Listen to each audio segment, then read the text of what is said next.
नमस्कार दोस्तों, स्वागत है आप सभी का आपका अपने चैनल वीके ऑनलाइन क्लास में।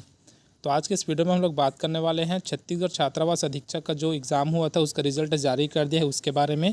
तो यहाँ पर देख सकते हैं फाइनल आंसर की लागू कर दिया या फिर घोषित कर दिया गया, लेकिन यहीं पर एक दुखद बात ये भी है कि यहाँ पर 10 प्रश्नों को विलोपित किया गया। देख सकते हैं कितने प्रश्नों को, 10 प्रश्नों को विलोपित किया गया है, जो कि उन मॉडल आंसर निकाले फाइनल मॉडल आंसर उसके अकॉर्डिंग, और फिर 10 क्वेश्चन को विलोपित करके आपका रिजल्ट जारी किया गया है। तो इस वीडियो में इसी को आपको बताने वाला है कि कौन कौन से प्रश्नों को यहाँ पर विलोपित किया गया है, ताकि आपको समझ में आ सके कि कौन कौन सा क्वेश्चन अगर आपका सही था तो आपको कितना घाटा हुआ है और आपका गलत है तो कितना आपको फ़ायदा हुआ है। तो सबसे पहले हम लोग बात करेंगे मॉडल आंसर के बारे में, ताकि आप लोग सेट वाइज अपना क्वेश्चन वहाँ पर देख करके मार्क कर सके, या फिर मैं लास्ट में आपको बताने वाला ही हूँ कि कौन कौन से क्वेश्चन है। तो आप लोग अपना क्वेश्चन पेपर ले लीजिएगा, उसके बाद वहाँ पर मार्क कीजिएगा कि कौन कौन सा क्वेश्चन विलोपित किया गया है। तो यहाँ पर आप क्वेश्चन के ऊपर दिख जाएगा दोस्तों, जो कि ऊपर में लिखा है छत्तीसगढ़ व्यावसायिक परीक्षा मंडल रायपुर फाइनल आंसर की करके। यहाँ पर देखिएगा एग्जाम का नाम है हॉस्टल सुपरिटेंडेंट कैटेगरी डी। अब यहाँ पर बात करते हैं, देख सकते हैं आपको नीचे में देखने को मिल जाएगा। तो जैसा कि सभी को पता है कि टोटल 100 प्रश्नों के लिए यहाँ पर एग्ज़ाम लिया गया था, जिसमें से 10 प्रश्नों को विलोपित करके आपका रिजल्ट जारी किया गया है।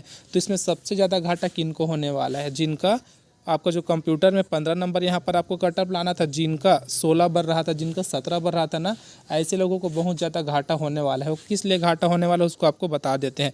तो यहाँ पर आप लोग देखिएगा स्टार्टिंग से 30 तक का जो पहले से नंबर से लेकर के 30 नंबर का था, वो तो आपका कंप्यूटर वाला सेक्शन था। तो यहाँ पर देखिएगा, मैं आपको बता देता हूँ। तो सबसे पहले यहाँ पर देखने को मिल जाएगा एक क्वेश्चन यहाँ पर विलोपित हुआ, जो डॉट है ना वो विलोपित का चिन्ह है, याद रखिएगा।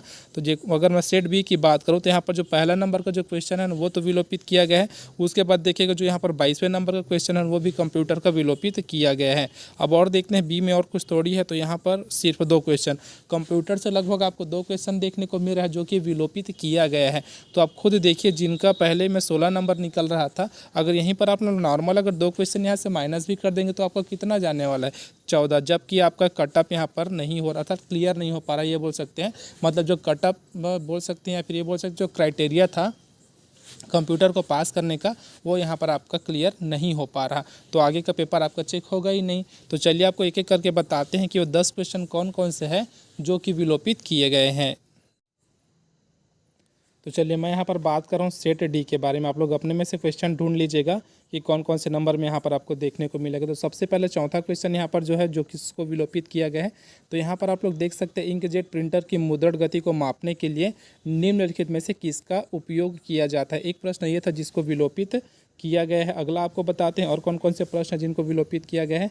फिर यहीं पर देखिएगा 17वें नंबर का प्रश्न, ठीक है, 17वें नंबर का जो प्रश्न इसको विलोपित किया गया है।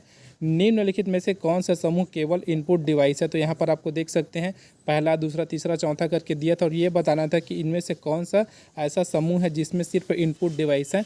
इस प्रश्न को विलोपित किया गया है। उसके बाद देखिएगा, आपको बताते हैं। तो यहाँ पर एक गणित से प्रश्न आया था, देख सकते हैं। बहुत सारे गणित के प्रश्न आपको एक एक करके बताते हैं।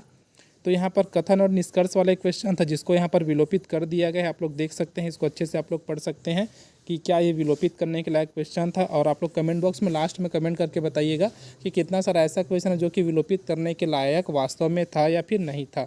तो यहाँ पर देखिएगा एक और प्रश्न आपको देख सकते हैं 45वें नंबर का है, जो कि गणित से ही है। बहुत ईजी क्वेश्चन आया था, देख सकते हैं। अगर आपको यहाँ पर लगता है कि विलोपित करने के लायक था तो ज़रूर बताइएगा कि क्यों विलोपित करने के लायक था। चलिए अगला देखते हैं और आपको बताते हैं कौन सा प्रश्न है। तो यहाँ पर देखिएगा 46वें नंबर का प्रश्न, जो कि गणित से ही है। यहाँ पर आप लोग देख सकते हैं। तो ये इस प्रश्न को भी विलोपित कर दिया गया है। मैं आपको सेट डी के अकॉर्डिंग बता रहा हूँ, ठीक है। आप लोग ये जो क्वेश्चन है इसको आप लोग अपने क्वेश्चन पेपर से मिला लीजिएगा कि आपके में कौन से नंबर का क्वेश्चन है। अब उसके बाद यहाँ पर देखिएगा एक और गणित से प्रश्न है, जो कि 48वें नंबर का प्रश्न है। एक कोण अपने पूरक कोण के दोगुने से 30 अंश कम है तो छोटा कोण होगा। तो कौन सा कोण छोटा होगा, ये यहाँ पर पूछा था। इस प्रश्न को भी विलोपित कर दिया गया है। अब उसके बाद एक और गणित का प्रश्न है, आप लोग यहाँ पर देख सकते हैं।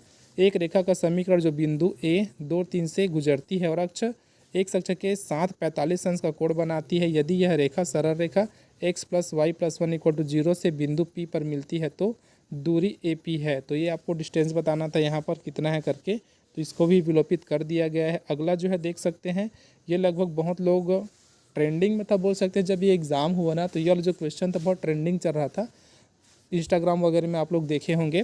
भारत की राष्ट्रीय सब्जी कौन सी है? ये क्वेश्चन को भी विलोपित कर दिया गया है। चलिए बताते हैं और कौन सा प्रश्न है जिसको विलोपित किया गया है। तो एक छत्तीसगढ़ का जो प्रश्न आया था उसको भी विलोपित किया गया, जिसमें है अबुझमाड़ की पहाड़ियाँ कहाँ है, ये आपसे जो क्वेश्चन पूछा गया था ना, इसको भी विलोपित कर दिया गया है। और अंतिम में देखिएगा जो 10वें नंबर का विलोपित वाला क्वेश्चन है वो इस प्रकार से है, किस भारतीय राज्य ने कोविड-19 से अनाथ हुए बच्चों की सहायता के लिए मुख्यमंत्री कोविड-19 बाल सेवा योजना शुरू की है? तो इस प्रश्न को भी विलोपित कर दिया गया है।